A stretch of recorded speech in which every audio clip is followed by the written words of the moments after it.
Hi everyone, I'm Sal, co-creator of Salt and Pepper Productions, and today I'm going to review and discuss the Angels of Death anime.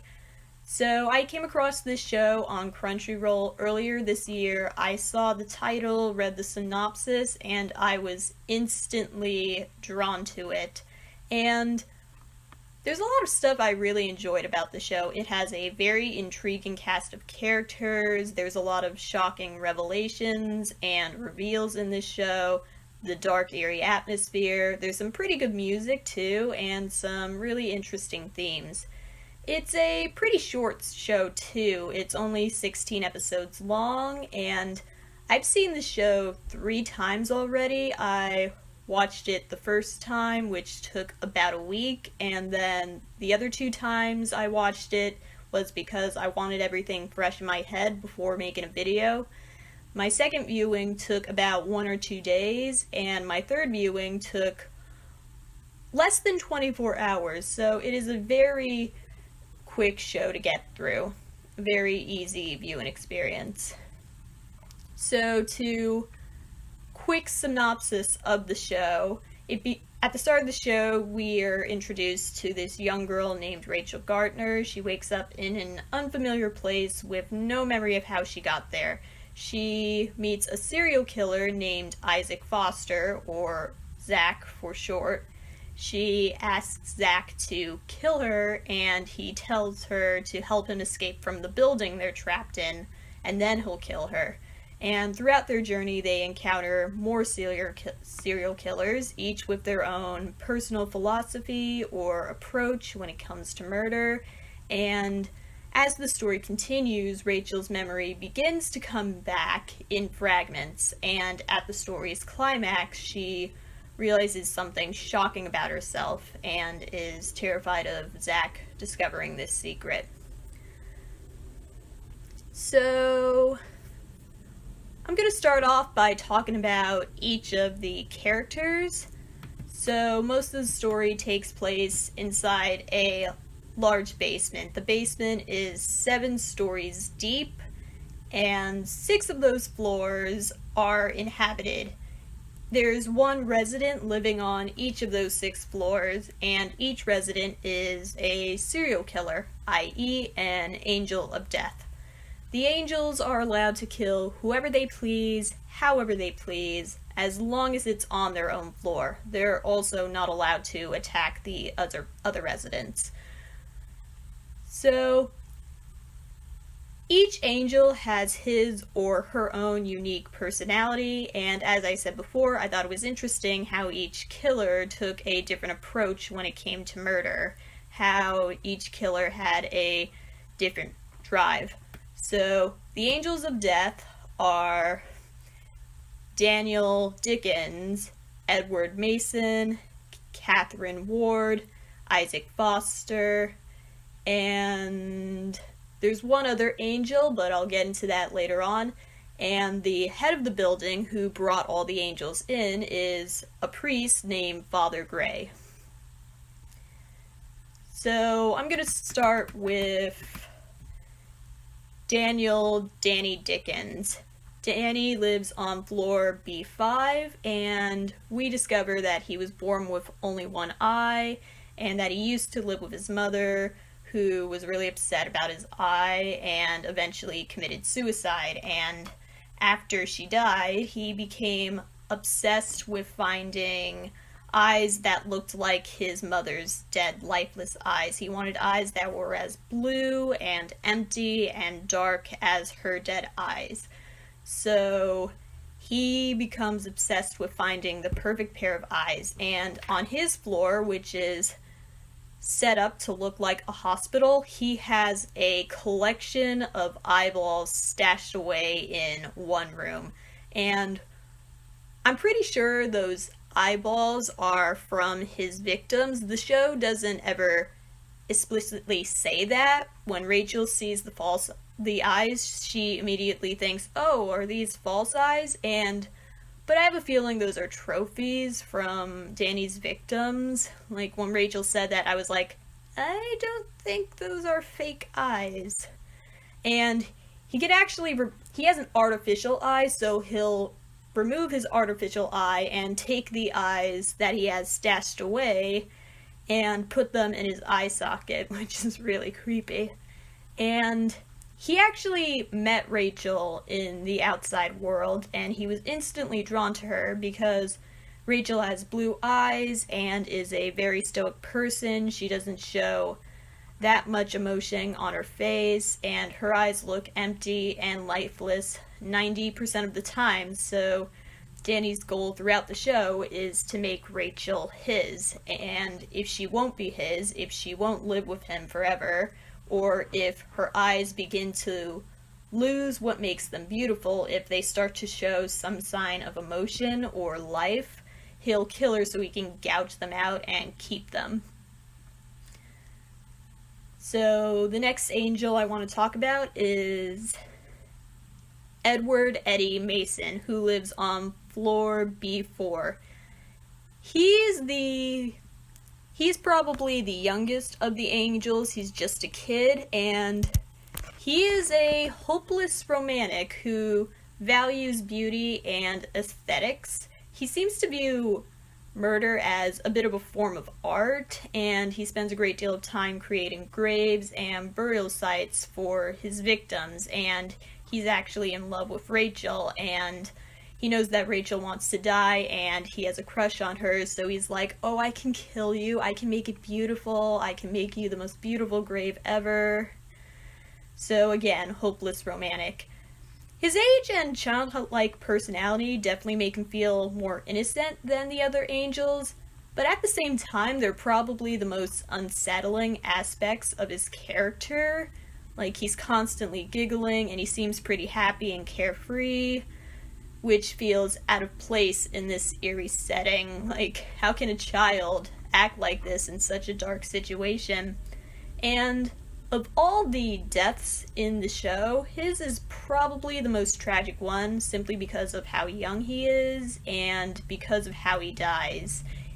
I remember when I was watching the show for the third time, rewatching the scene where he dies, I realized, wow, this is actually really tragic. He's blindsided by the girl he feels so much affection for, and he ends up dying with a broken heart inside one of the graves he built, the grave he built for Rachel.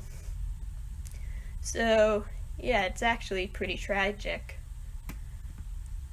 And the next angel is Kathy Ward, who lives on floor B3.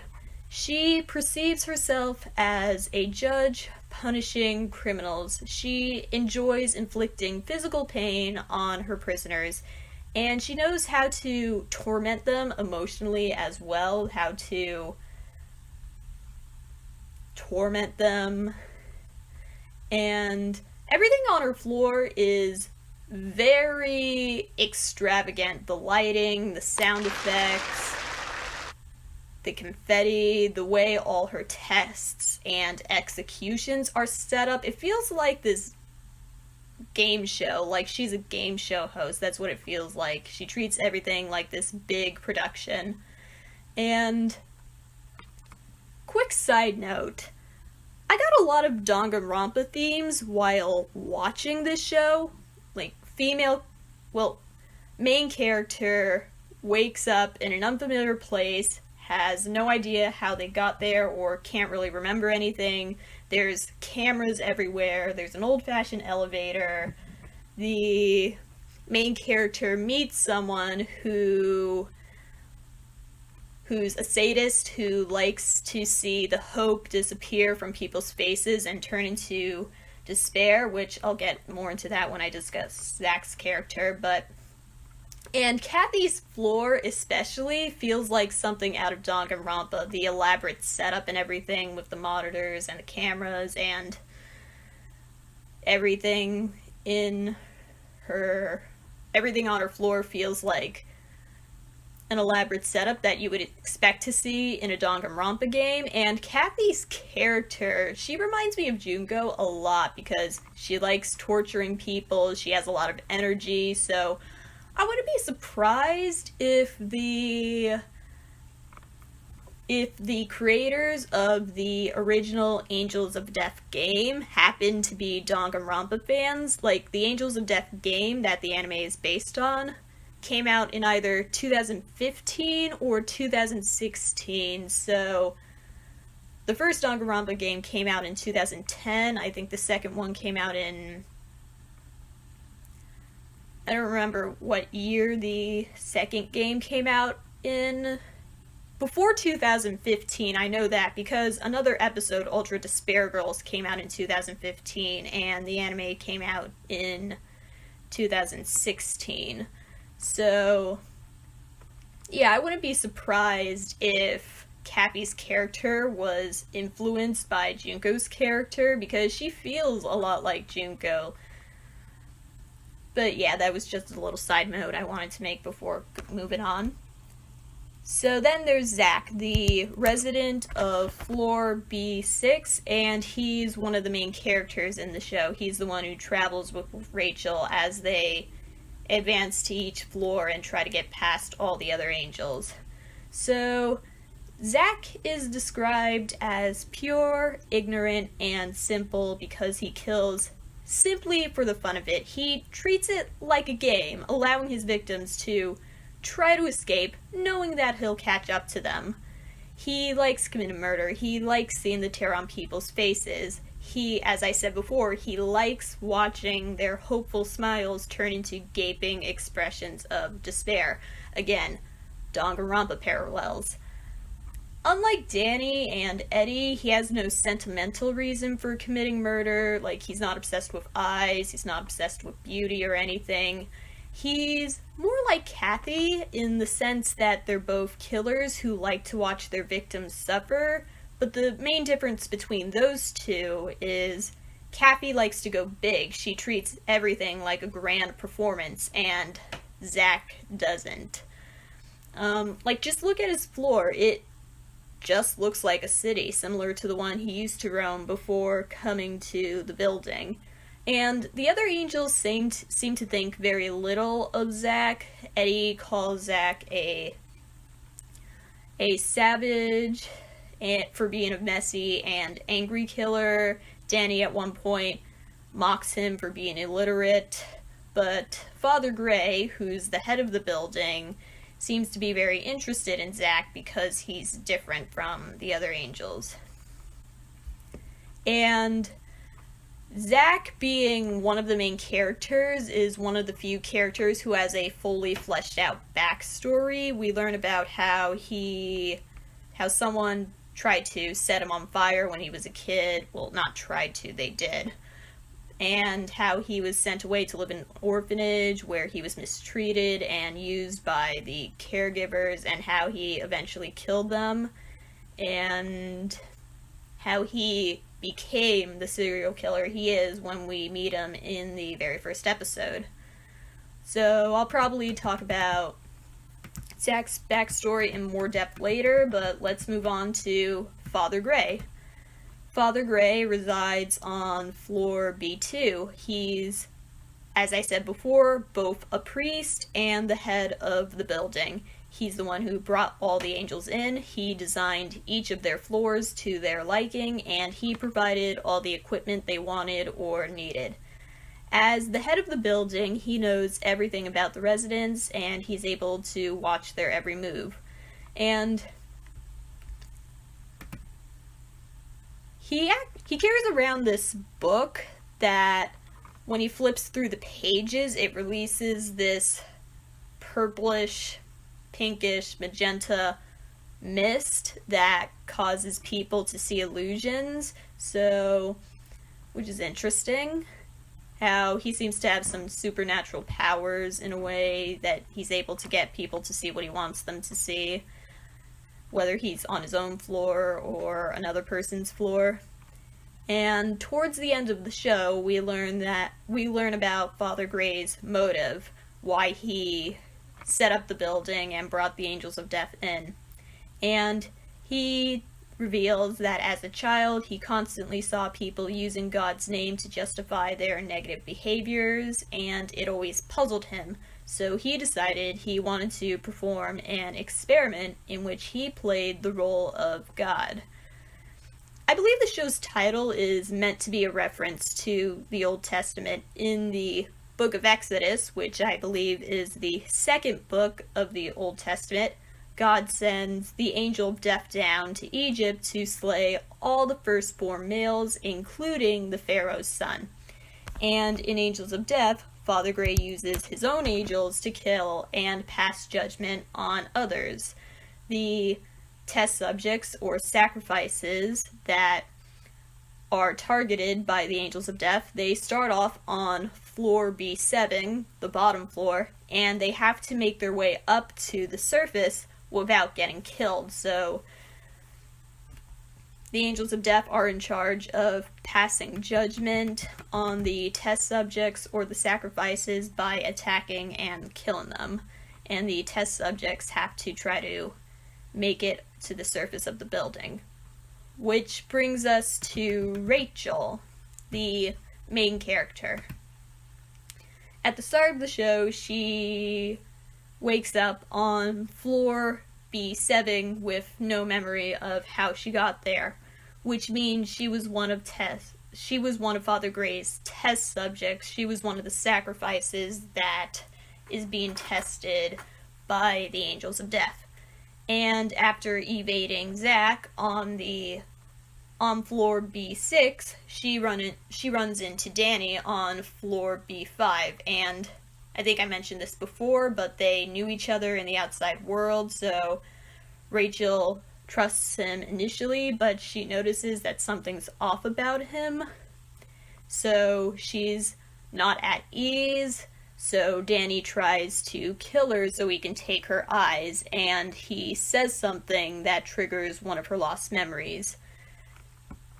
So the last thing Rachel remembers before coming to the building and becoming a test subject is being in a hospital and talking to a counselor because somebody died. She witnessed somebody died, but I don't think she, at that point, remembers the details, like who died and how they died.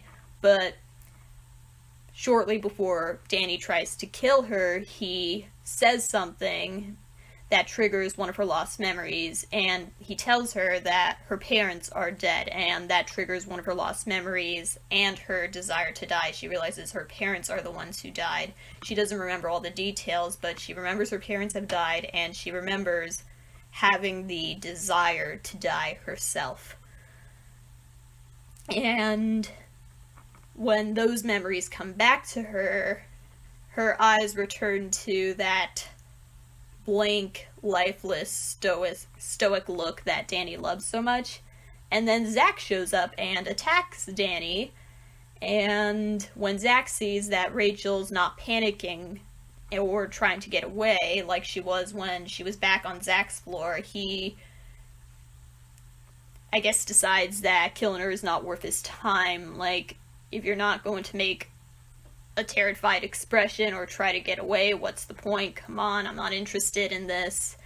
And as I said before, the residents are allowed to kill whoever they want, but they're not allowed to attack the other residents. So because Zach attacked Danny, Zach is no longer an Angel of Death. He lost his title as an Angel of Death and is now a sacrifice himself. So now he is a target, which is why he's trying to get out of the building now. He can't stay anymore. And at that point, Rachel approaches Zach and asks him to kill her, which takes him by surprise. But when Zach realizes that Rachel's pretty smart and good at solving problems, he decides to let her tag along with him because he's not the sharpest knife in the drawer, so he feels like he's going to need someone like her and able to pass through each floor and make it to the surface. And he tells her, "I'll kill you when we get to the surface," which Rachel accepts that deal. and she spends most of the show reminding Zach of their promise and how he needs to kill her when they get out. Like, you swore to God that you would kill me. You have to kill me when we get out of here. And throughout their journey, Rachel uses that promise to justify a lot of her actions throughout the show, which, without a doubt, reminded Father Gray of the people he witnessed in his youth. And throughout most of the show, Rachel speaks in a very monotone voice and shows very little emotion, but when Father Gray criticizes her, calls her selfish and narcissistic, because he's like, you only care about Zach because of that promise, because of your desire to die, like he's just a means to an end to you. And when Father Gray accuses her of this, she gets very defensive and begins to panic and show signs of guilt and anxiety. And throughout the show, Rachel's memory begins to return in fragments. Like, someone will say something, and that seems to trigger a memory for her.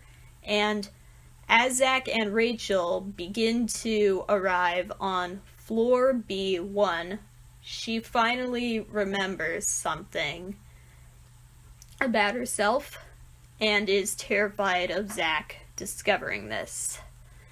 And that is the fact that Rachel is the other angel of death, that she is the resident living on floor B1. And that is the point where we learn Rachel's backstory and learn how she met Danny and how she came to the building as an angel of death. And what happened was, Rachel had a very messed up home life. Her father was an alcoholic and abusive towards her mother, and her mother was going insane. And Rachel was not mentally well either. So,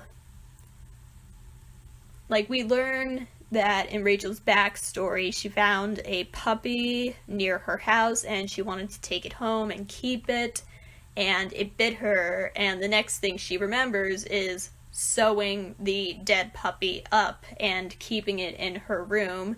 So she's like, this is my puppy now. And later that same night, her father and her mother are arguing, talking about how Rachel's crazy because of you, you did this to her, and her father grabs a knife and stabs Rachel's mother to death, which Rachel witnesses, and then Rachel takes a gun and shoots her father. So it's at that point we realize that Rachel was the one who killed at least one of her parents, that she was the one who killed her father. And after that, she sewed up their bodies. She sewed her mother's mouth in such a way to make it look like she was smiling, and she sewed her father's body to her mother's body. And I guess it was the next day, the police came to investigate the murders, and Rachel was taken at one point to an orphanage, but I guess she was taken out of the orphanage because another animal died at the orphanage. She wound up killing that other animal, and then she's taken into the hospital to be examined by Danny, because Danny was her counselor. It's interesting because we actually learn that Danny knows the building better than anyone else, aside from Father Gray, obviously, and he even knows where the exit is, so he's able to leave the building whenever he wants, and he has work outside the building, which is interesting. And while counseling Rachel, he notices how beautiful her eyes are and how lifeless her eyes are, and he actually becomes so infatuated with Rachel that he approaches Father Gray and tells him to make her an angel of death.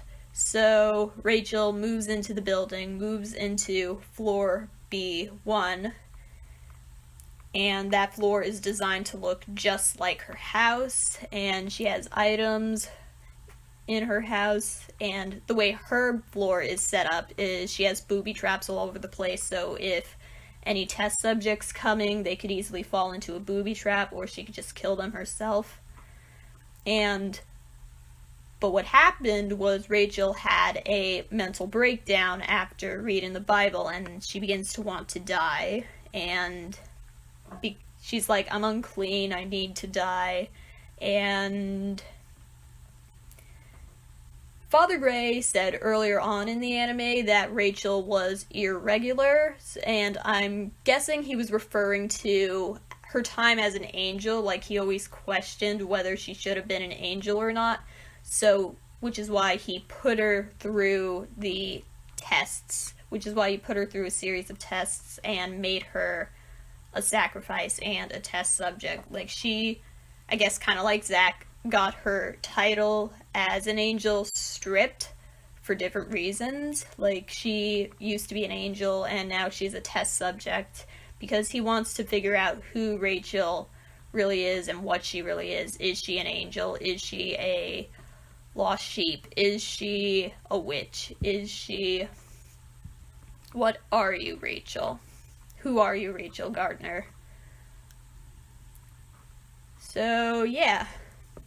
All the characters on the show are very interesting, and all the characters on the show are very disturbed as well, which makes sense because Father Gray said for his experiment to work, he needed angels. He needed people who would kill without hesitation, and I think you need to be deeply disturbed to kill people with absolutely no reservations.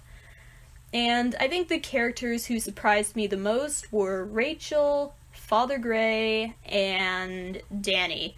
Rachel, because all the reveals about her backstory and how she was an angel of death were very shocking to me. Prior to episodes 11, 12, and 13, I never suspected that Rachel had such a dark past, and I never suspected that she was an angel of death. I remember when I was watching the show for the first time, and Rachel and Zack first appeared on her floor, and Rachel, like, her memories are coming back, and she begins to panic, and I was like, wait, what is Rachel? Was Rachel the one who killed her parents? And that was just so shocking to me, and I remember I was on the edge of my seat as scared and nervous and apprehensive as Rachel was about what Zack might learn, about what we, the audience, might learn.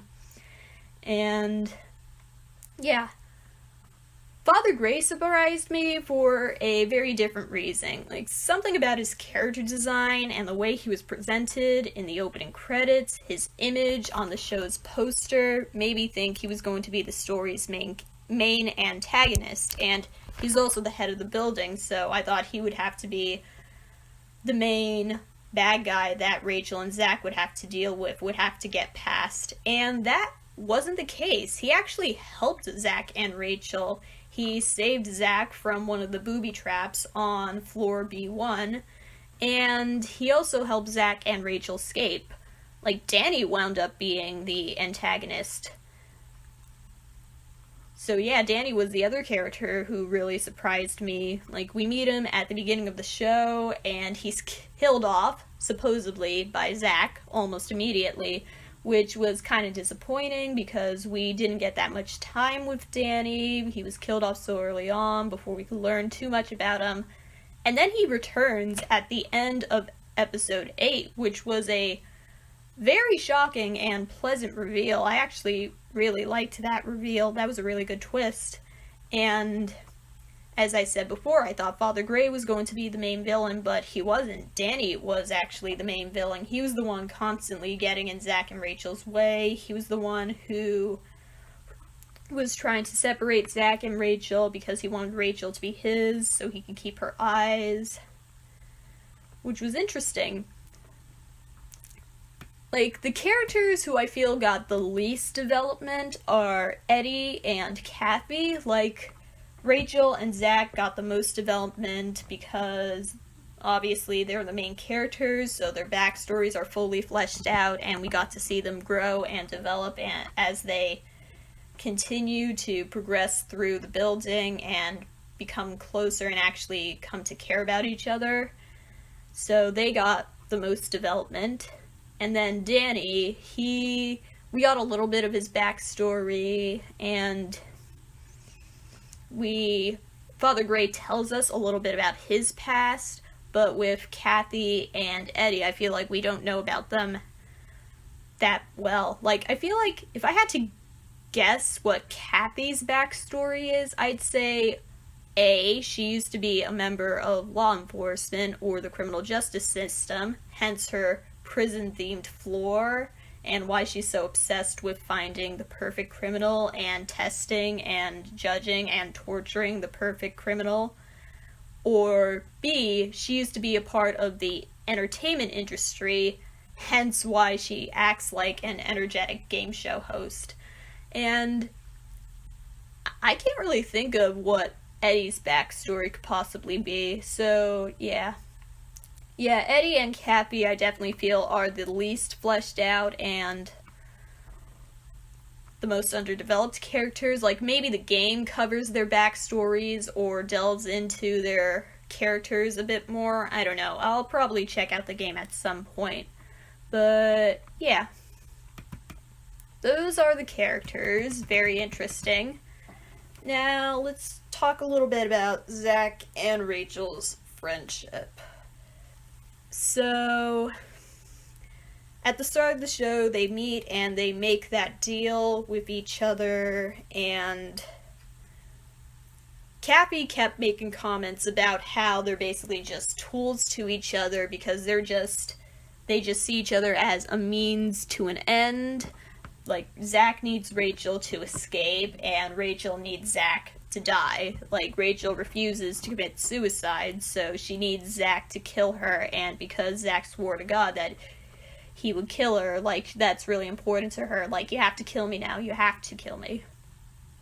So, initially, they see each other as a means to an end, but as the story progresses, they continue to rely on each other, and there are moments where Rachel clearly is thinking about Zach, like while they were on Cappy's floor and going through one of her tests, the one with the poison gas. Like, when Rachel was inhaling the poison gas and beginning to pass out, she was thinking to herself, but if I die here, what's going to happen? And then later on, when Zach injects himself with that drug that Kathy left for them, for one of the other tests, Zach is beginning to lose it. Like, he's having a hard time holding back his urge to kill. And Rachel's like, are you okay with that, though? Like, it's true that I want to die, but it's not just my promise, it's your promise, too. So, are you okay with it? Are you okay with me dying here? Like, if I die here, you're not going to be able to escape. Are you okay with that? Which shows that she is thinking about him, even though she still wants to die, and she is thinking about what she wants. She's still thinking about what Zach wants as well. And yeah, and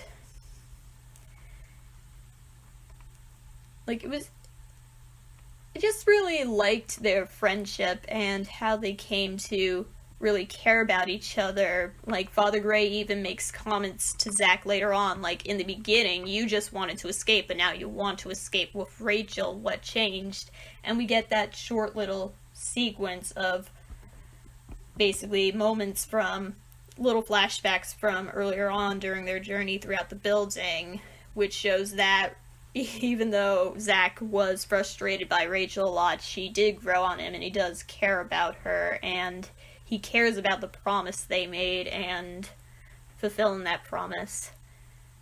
And later on, when they are about to exit the building before Danny shows up, Rachel asks Zach, like, my desire to die has never changed, but is that what you want? If I were to be alone in this, that would make me sad. Like, she wanted to make sure that Zach wanted to fulfill the promise, and he's like, I never do anything I don't want to do.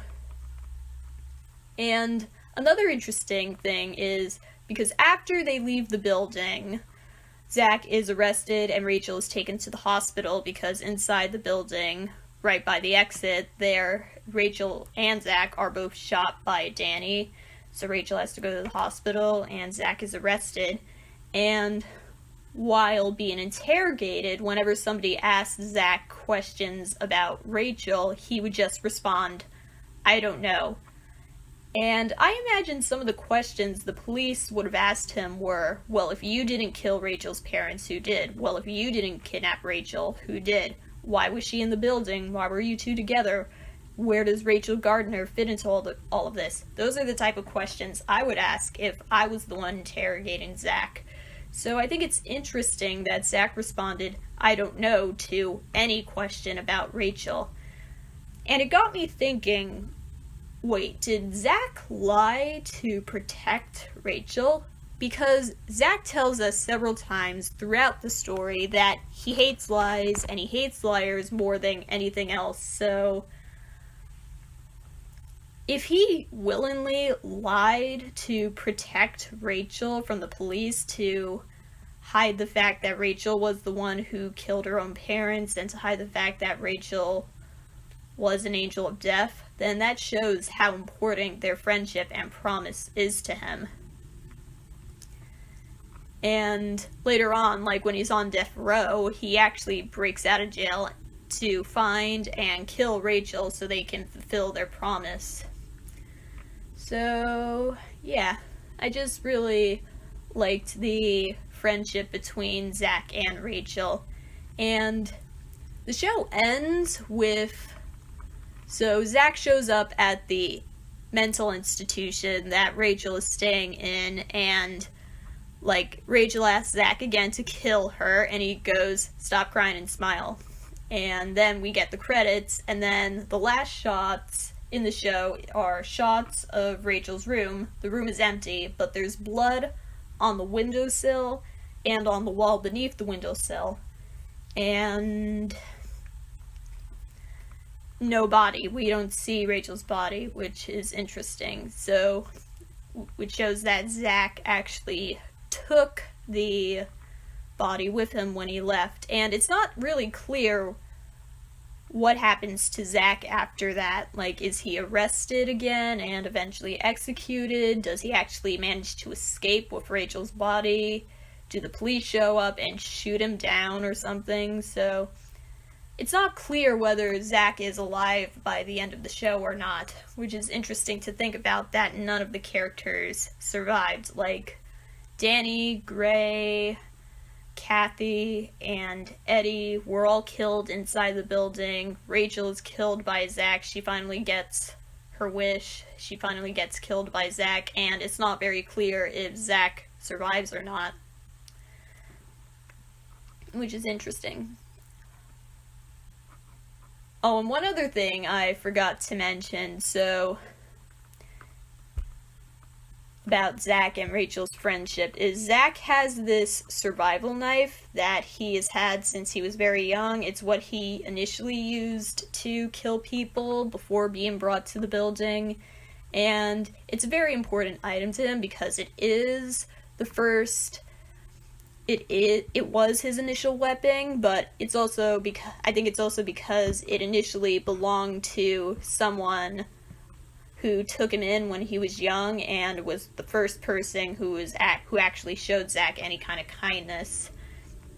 And Zach actually lets Rachel borrow it a couple times he lets her borrow it once in the show to protect herself, but he's like, "I'm gonna want it back later," and he gets mad when she damages it a bit, but then later on near the end of the show, he lets her keep it because he wants her to be able to protect herself until he can kill her. And he even says, "I never gave anybody anything before." So, like, we know that it's an important item for him, and the fact that he's willing to give it up for Rachel is very sweet. And Rachel actually keeps it until the day she dies. Like when, at the end of the show, the after credits scene that shows Rachel's room with the blood and everything, we also see the knife is there too, which shows that Rachel kept it that entire time. And I guess the fact that Zach left the knife in the room, and didn't take it with him, seems to suggest that maybe he was killed, like maybe because we know the police followed him to the institution, so they probably did end up arresting him, or they did end up shooting him once they saw him. Because I feel like, because it was an important item to him, I feel like Zach probably would have taken the knife with him. So, yeah.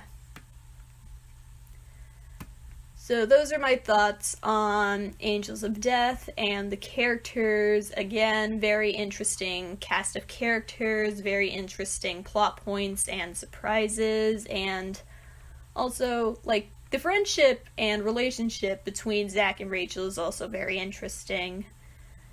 So, I definitely want to try to make Angels of Death videos in the future.